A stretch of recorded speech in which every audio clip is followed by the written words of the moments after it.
Welcome to the Deep Dive.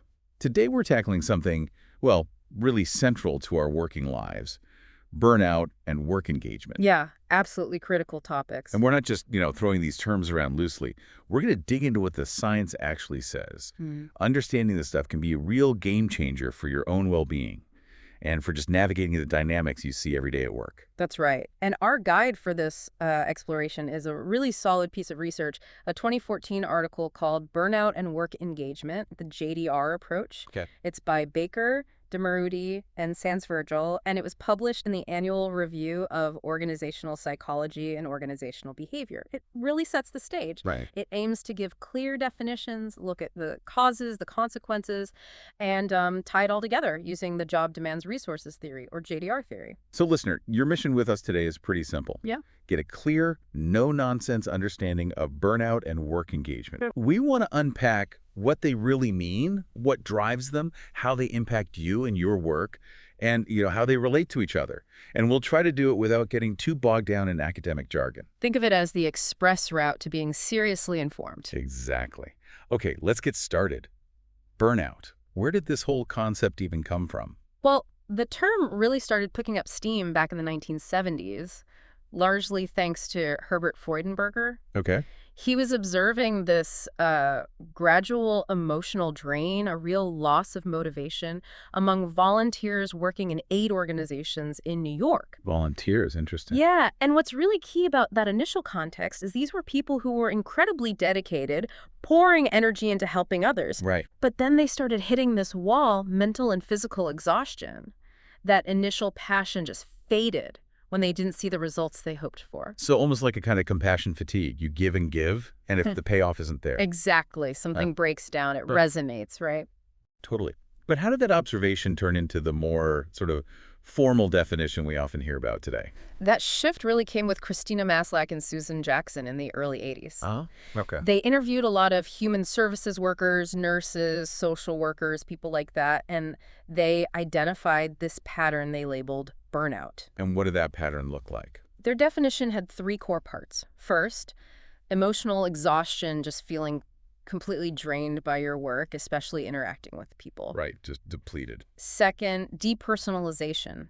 That's developing sort of negative, detached, almost cynical attitudes towards the people you're meant to be helping. That sounds tough. Yeah. And third, reduced personal accomplishment, this feeling that you're not competent anymore, not effective, not achieving anything meaningful at work. Okay, exhaustion, detachment, feeling ineffective. And crucially, they really pinpointed emotional exhaustion as the absolute core of the burnout experience. Right, that makes sense. So it moved from volunteers to professions with high interpersonal stress.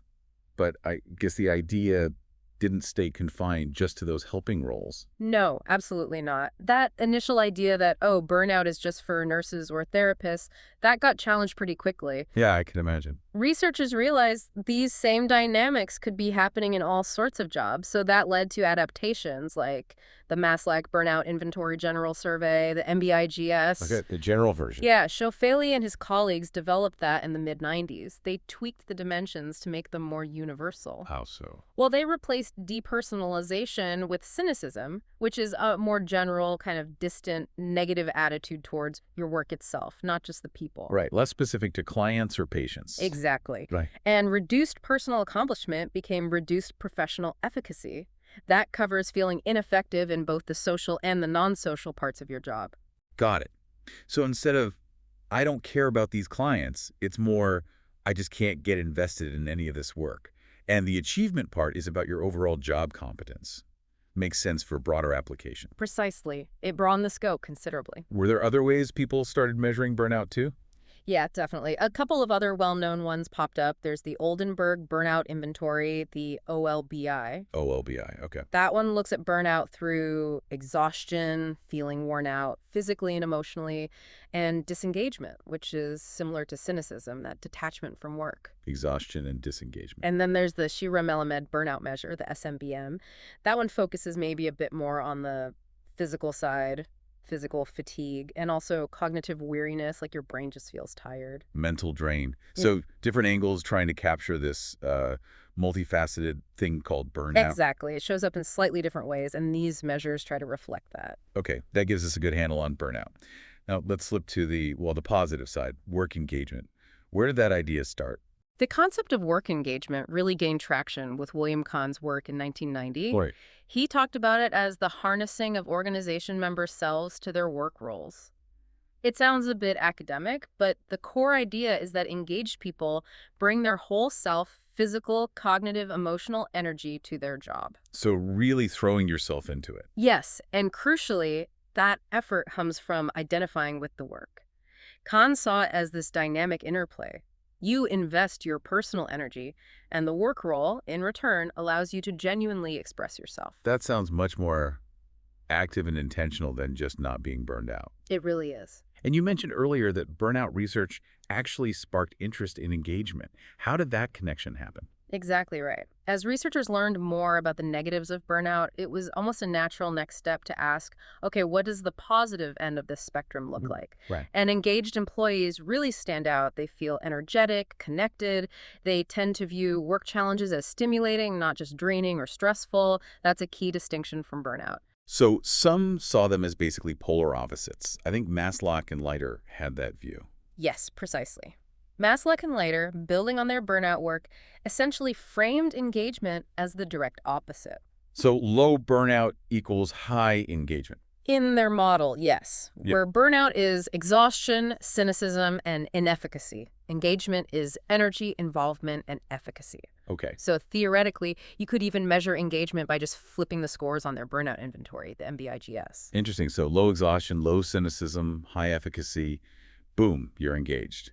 But wasn't there another perspective that engagement is its own distinct thing?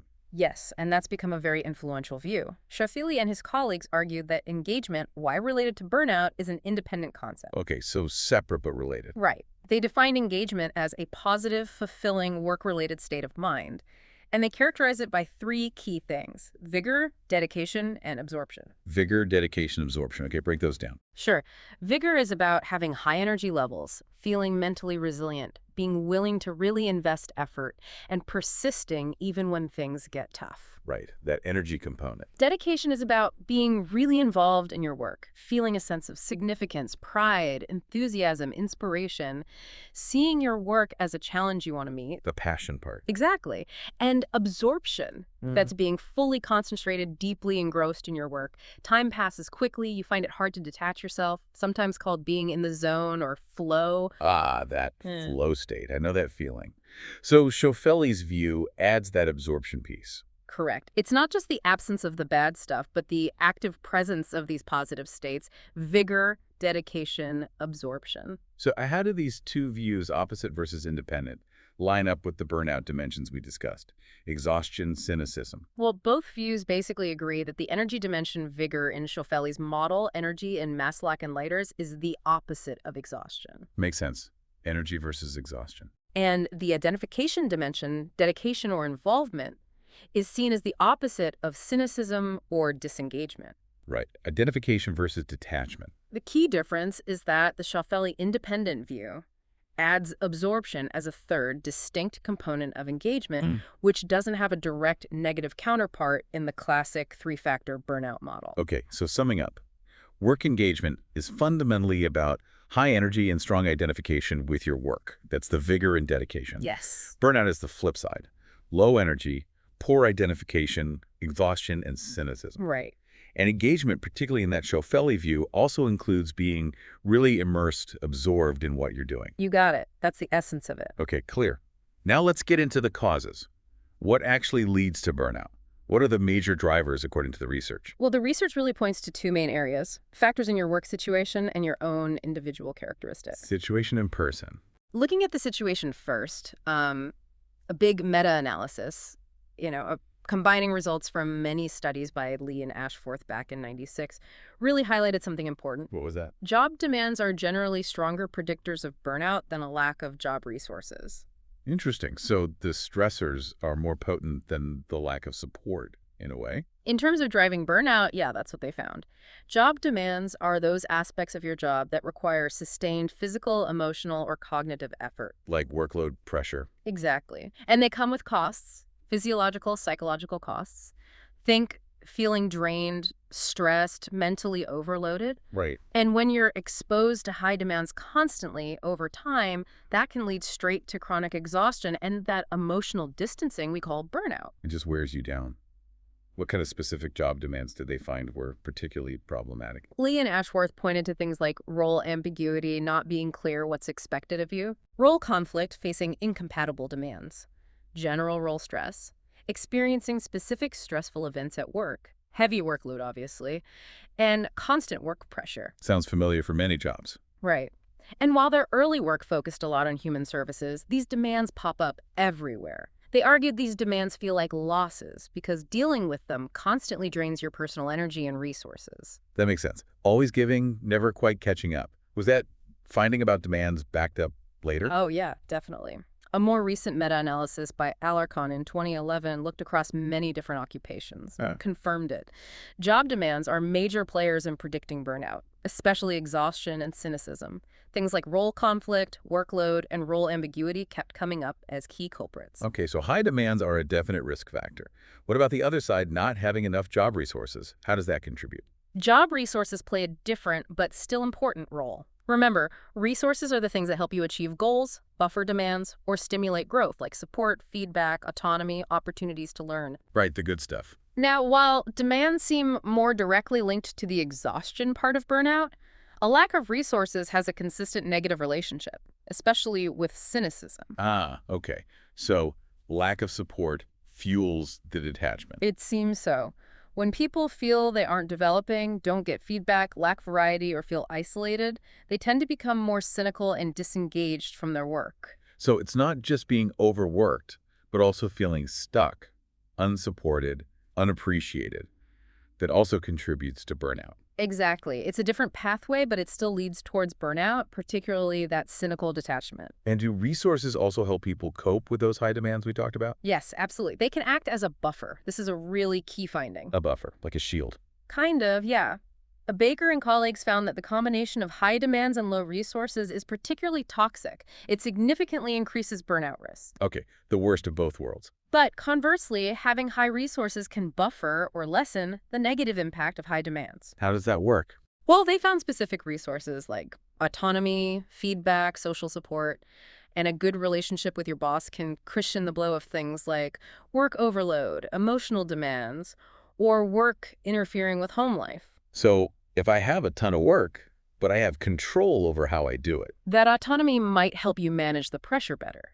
Or if you're dealing with difficult customers, strong support from your team or supervisor can make a huge difference. That buffering effect sounds crucial. Having those supports can make challenges feel less overwhelming. Okay, we've talked a lot about the work environment. What about the individual? Personality. Are some people just more prone to burning out? That brings us to individual factors.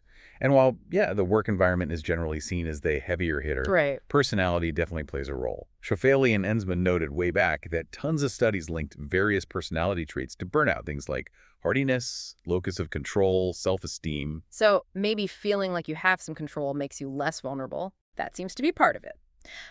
Alarcon and colleagues suggested personality influences burnout in a few ways. Okay. First, it can shape how you perceive your job.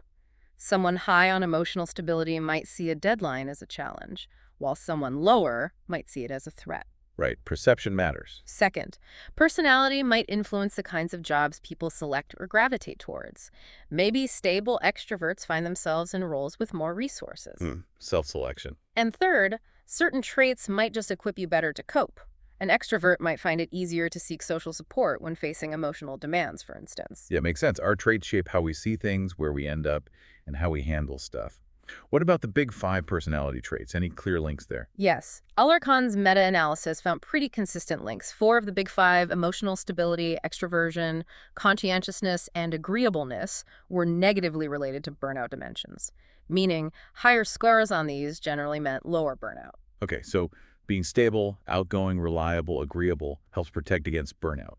But what about openness? Openness was only positively related to feeling a sense of personal accomplishment, not so much the exhaustion or cynicism parts. Interesting.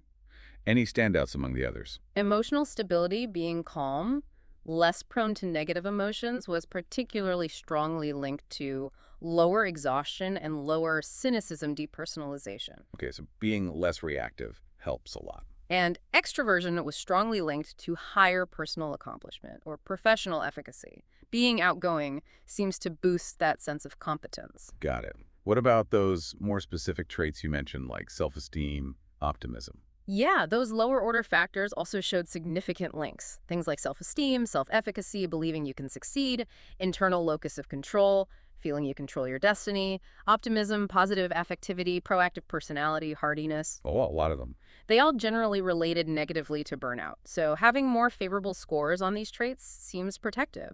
It suggests these more, maybe malleable individual differences matter too. People with these traits tend to perceive more control and cope better. Interesting. So it's a mix.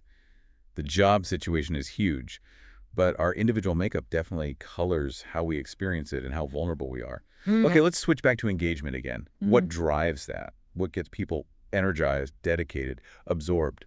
When we look at the antecedents of engagement, the story shifts quite dramatically. Here, situational factors, especially job resources, really take center stage. So resources are key for engagement. Absolutely. Remember our definition. Things that help achieve goals, reduce demands, stimulate growth. Research by Halbesleben, Schofili, and Bakker, it consistently points to resources as the primary drivers of engagement. Like what kind of resources? Social support from colleagues or supervisors, coaching, performance feedback, skill variety, autonomy, learning opportunities, these kinds of things. The stuff that helps you do your job well and feel good about it. Exactly. In fact, Schofili and Bakker's studies suggested resources were basically the exclusive significant predictors of engagement in their sample. Wow, that's strong. Yeah. Is there evidence this lasts over time? It's not just a temporary boost? Yes, longitudinal studies back this up. Mano and colleagues tracked Finnish healthcare workers over 2 years. They found that higher job control in year 1 predicted higher vigor, dedication, and absorption 2 years later. So the impact of resources seems durable. That's good evidence. And the big meta-analyses confirm this resource focus. They do. Christian et al.'s meta-analysis confirmed a strong, positive link between a whole range of job resources, task variety, significance, autonomy, feedback support, good leadership, and engagement. Stronger than the link with demands. Yes, significantly stronger correlation with engagement than job demands had. They even found lagged effects for autonomy and social support, meaning today's resources predict tomorrow's engagement. Halbesleben's work also confirmed resources are positively related to engagement and more strongly so than demands are negatively related. Okay, so the message is pretty clear. Focus on building resources if you want to boost engagement. What about that interaction effect we talked about with burnout? Do resources matter more for engagement when demands are high? That's a great question, and yes, the research suggests they do. It's sometimes called the amplifying hypothesis. Amplifying. Yeah, the idea is that resources become particularly salient and beneficial for engagement precisely when you're facing high demands or challenges. Okay, tell me more. Pakanen and colleagues studied dentists. They found resources like skill variety and peer contacts were most beneficial for engagement when demands like workload were high. So having variety helps most when the job is tough. Exactly. It's like having the right tools matters most when the task is difficult.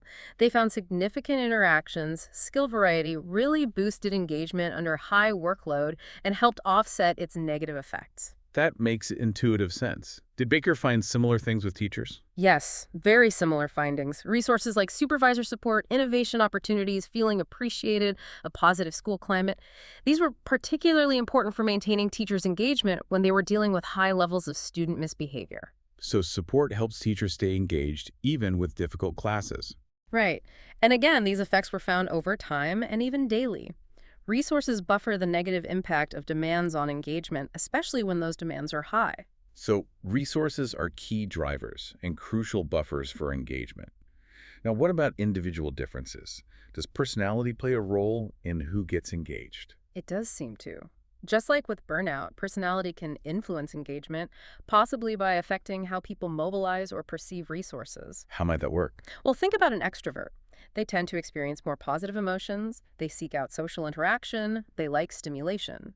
This might naturally lead them to build better support networks, ask for feedback more readily, or see challenging demands as exciting opportunities rather than threats. So their traits help them actively generate or leverage resources. That's the idea. They might be better equipped to create an engaging work environment for themselves. What did the research find on specific traits and engagement? A review by Kangas and colleagues found consistent links between higher emotional stability, extroversion, and conscientiousness, and higher work engagement. Similar to the burnout findings, but for the positive outcome. Exactly. And they also found positive links with those personal resources we touched on earlier: self-efficacy, optimism, self-esteem, core self-evaluations, positive affect, sense of coherence. So feeling capable, optimistic, good about yourself, that links to engagement too. Right. The argument is that individuals with these traits tend to see their environment more positively, bounce back from setbacks better, and believe more strongly in their ability to influence things. They have a more resilient, proactive outlook. Precisely, which likely mediates how the actual work situation impacts their engagement levels.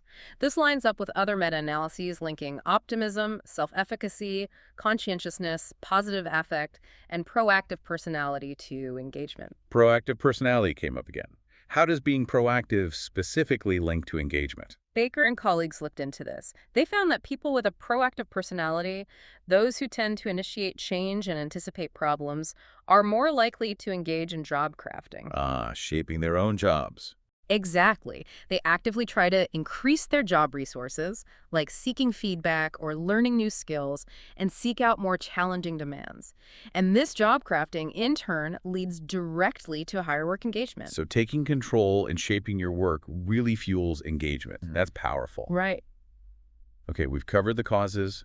Now the consequences. What are the negative outcomes of burnout? We know it feels bad, but what are the measurable impacts?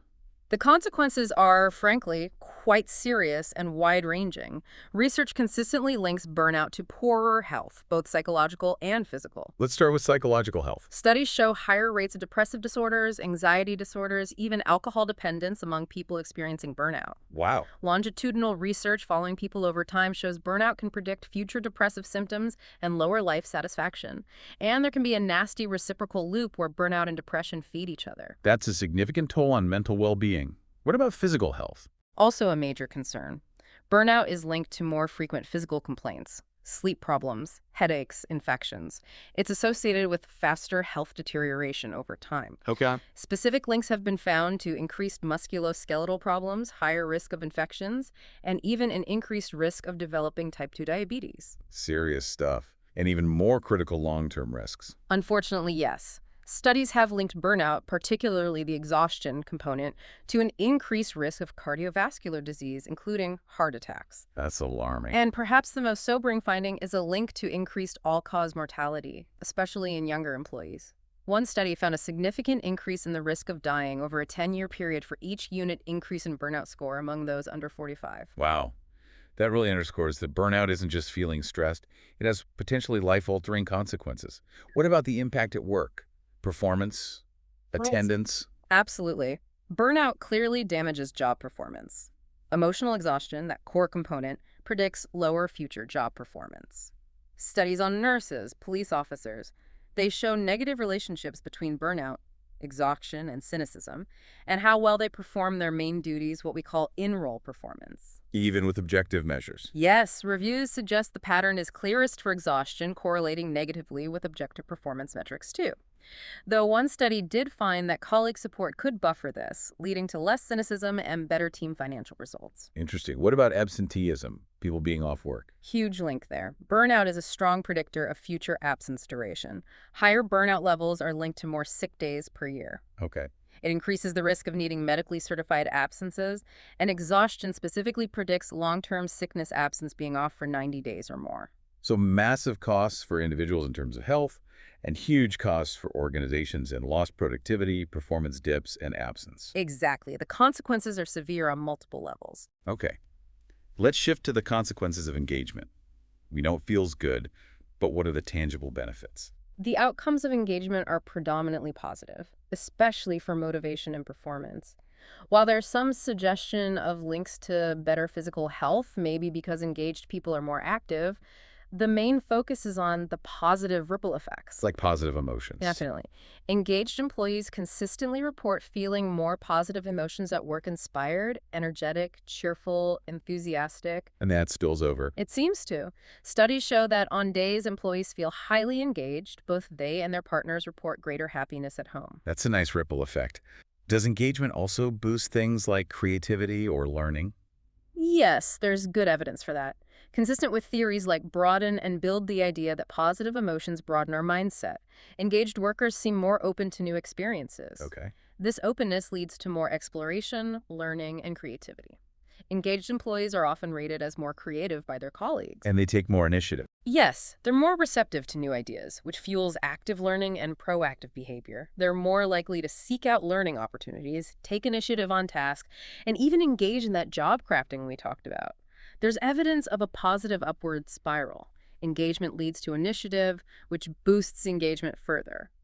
So engagement breeds more engagement and proactivity. What about core job performance? Strong links there too. Bakker suggested engaged employees perform better because of those positive emotions: better health, their tendency to seek feedback and support, and their ability to even energize colleagues, kind of positive contagion.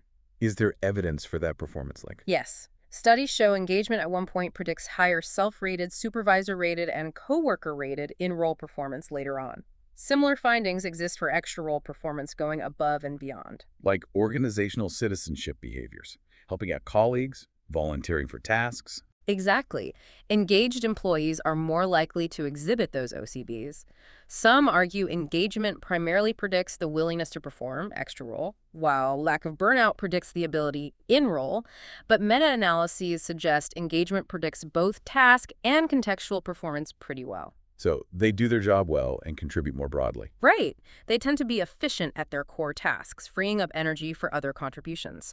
Weekly diary studies also show a clear link between weekly engagement and weekly performance. What about bigger picture outcomes, like for clients or the whole organization? Engagement seems to impact those two.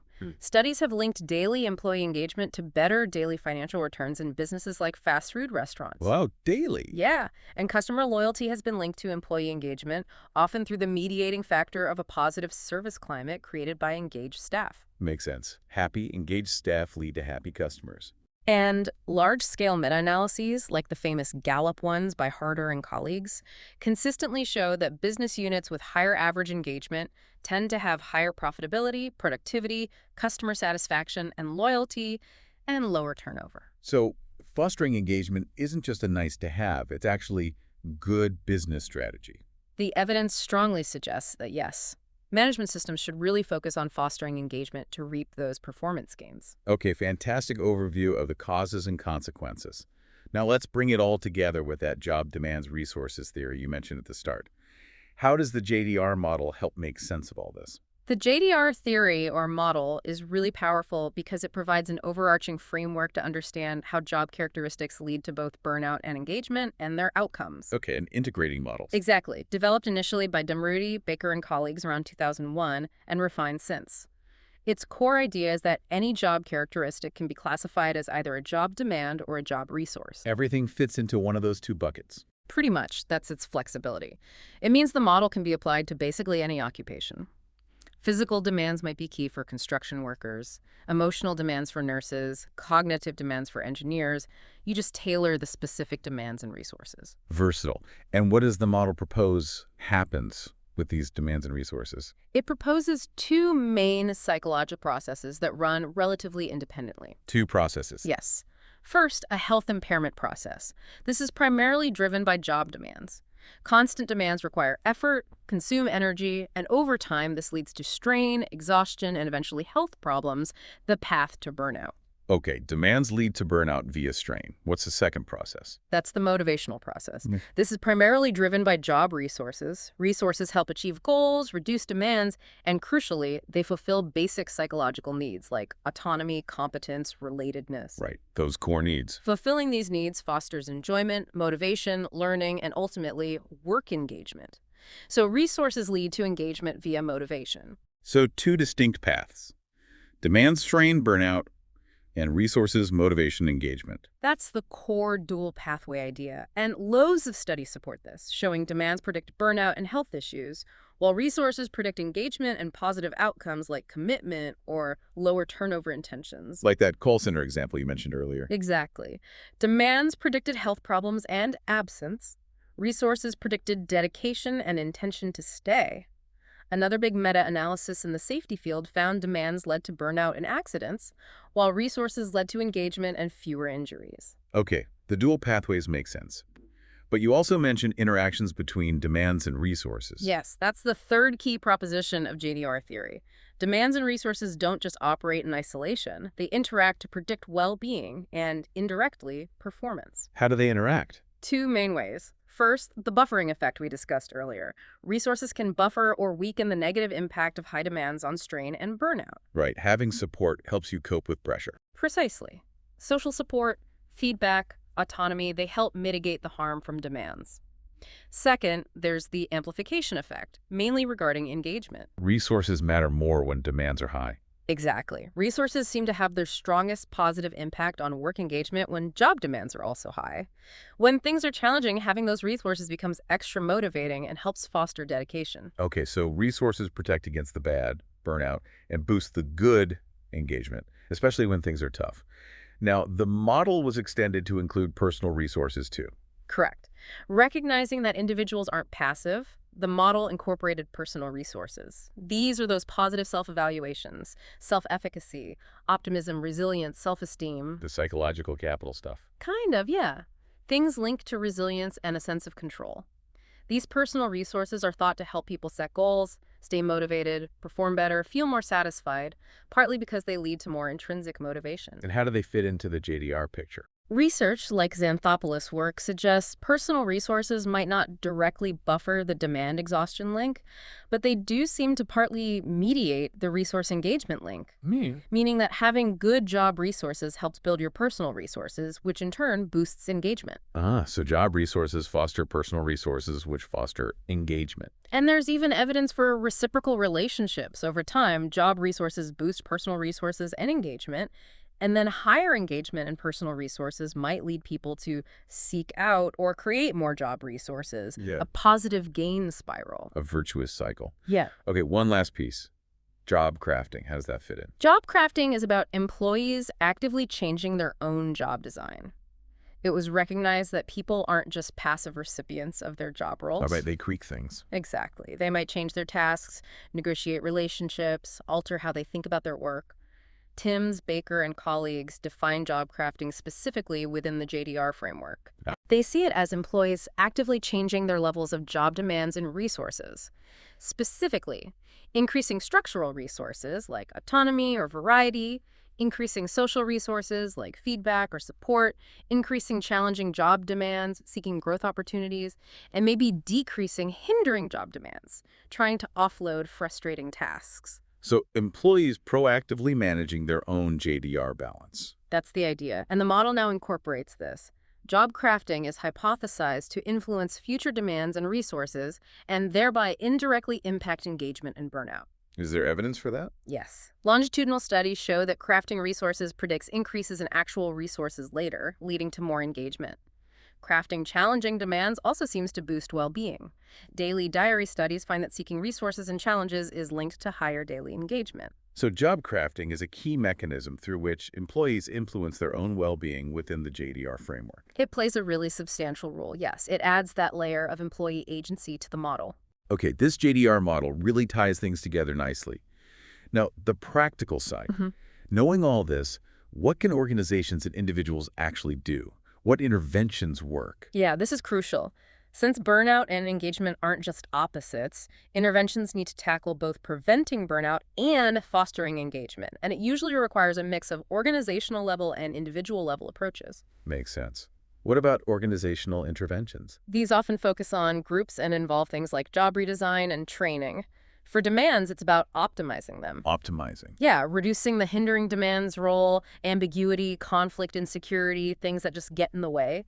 But maybe maintaining or even increasing challenging demands like complex tasks or reasonable pressure, provided people have the resources to meet them, those can actually boost engagement. So, reduce the bad stress, keep the good stress manageable. Exactly. And crucially, increase job resources. This is maybe the biggest lever, redesigning work to build in more support, feedback, autonomy, learning opportunities, or training managers to provide better support and coaching. Assessing which specific resources are lacking is key. Okay, fix the environment. Can organizations also help build those personal resources? Yes, through training. Programs focused on building optimism, resilience, self-efficacy, sometimes called psychological capital training, can be effective, teaching people practical skills on the job. So, organization-wide changes to demands and resources, plus training. What about individual interventions? These are more tailored. One approach uses JDR-based questionnaires to give people personalized feedback on their own balance and maybe connect them with coaching. Individual diagnostics and support. Right. Other effective individual interventions include job crafting training, teaching people how to proactively shape their jobs better. Empowering them to craft. Exactly. Also, strength-based interventions helping people identify and use their core strengths more at work, which is often engaging. And recovery training, teaching strategies like relaxation, mindfulness, detaching from work to help manage stress and prevent exhaustion from building up. A whole toolkit for individuals, too. It sounds like a comprehensive strategy is needed. Definitely. Tackling it from both the system and the individual perspective is usually most effective. Okay. So, looking ahead, what are the big unanswered questions? Where is research on burnout and engagement heading? There are several really interesting areas. One is digging deeper into the daily or even momentary fluctuations. Why do I feel engaged Tuesday but burned out Wednesday? Exactly. Beyond stable resources, what situational things trigger these states day to day? Diary studies show big with in-person fluctuations.